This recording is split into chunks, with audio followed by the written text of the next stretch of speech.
What's going on, guys? Today in this video, we're gonna break down a brand new study. This study looked at how different hand positions and grips affects back and bicep development on the lat pull downs. So if your goal is to build bigger arms, or if you want to build a bigger, wider back, or if you're just somebody who likes biomechanics and wants to learn, this study is worth paying attention to. Researchers looked at how hand position on the bar changes muscle activation during the lat pull down. They specifically looked at the overhand versus the underhand position, and they used EMG on the biceps and the lats. On this model, you can see the two major muscle groups that this study looked at. First is going to be the biceps. The biceps originate at the shoulder and then insert on the radius. You can see that this muscle group is responsible for supination, which is turning the palm face up, as well as elbow flexion. On the back side here, you can see the lats or the latissimus dorsi. This is responsible for adduction, so bringing the arm towards the midline, shoulder extension, as well as medial rotation. The biceps also contribute a little bit to shoulder flexion as well. So let's break down what they did and what they found and what it actually means for your training. The study included 31 healthy young adults between the ages of 18 to 26, and they performed 4 different lat pull downs. They did an overhand grip at 90 degrees, they did an underhand grip at 90 degrees, they did overhand grip at 135 degrees, and they did an underhand grip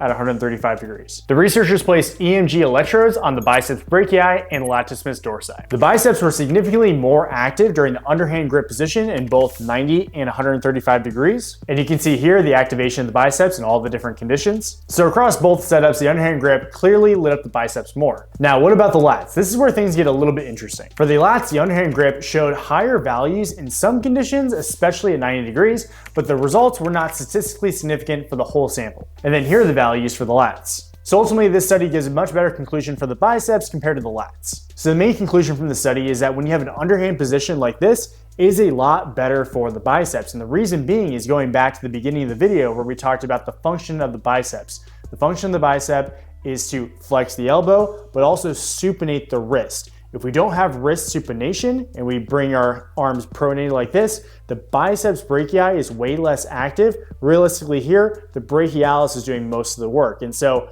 in order to fully activate the biceps, we need that palms up positioning. So if your goal is to get more biceps out of your lat pull down variation, you want to use an underhand grip. And a lot of old school bodybuilders really recognized this early, and it was a really popular movement back in the day. So exercises that are going to target the biceps a little bit more are going to be anything that where your arms are supinated like this. So think underhand grip lat pull downs as well as chin-ups. But if your main goal is to purely bias the lats, this study doesn't really prove a whole lot. In fact, in the discussion of this research paper, they showed previous research that shows that with an overhand grip, you typically see better lat activation. This was an EMG study, not a long-term hypertrophy study. So it tells us about muscle activation during exercise, but it's not necessarily guaranteed muscle growth over months of training. Now, there were a few limitations to this study. First, it was a small sample size. It was all young adults. So it'd be nice to have a larger sample size with a wider range of people. Overall, my coaching takeaways, my practical advice, first thing, if your goal is to build big biceps, you have to supinate, right? So you have to do a underhand grip or a chin up to really maximize the biceps. And obviously you can apply this logic to your curl variations. So if you're doing hammer curls or reverse curls and expecting to have big biceps,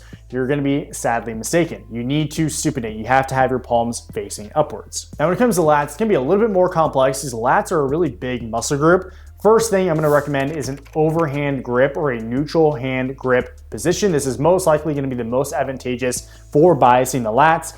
The lats also operate in 2 main planes, so they mostly do extension here at the shoulder as well as adduction towards the midline. So I would use both those different variations in your training. Now, if you guys like that video, make sure to let me know in the comments. I read all of them. Also, like this video if you haven't done so already, subscribe if you're new, and on either side of me, I should have a couple of videos for you guys to binge watch, and so check them out. Hope you like it. Other than that, I'll see you guys in the next video.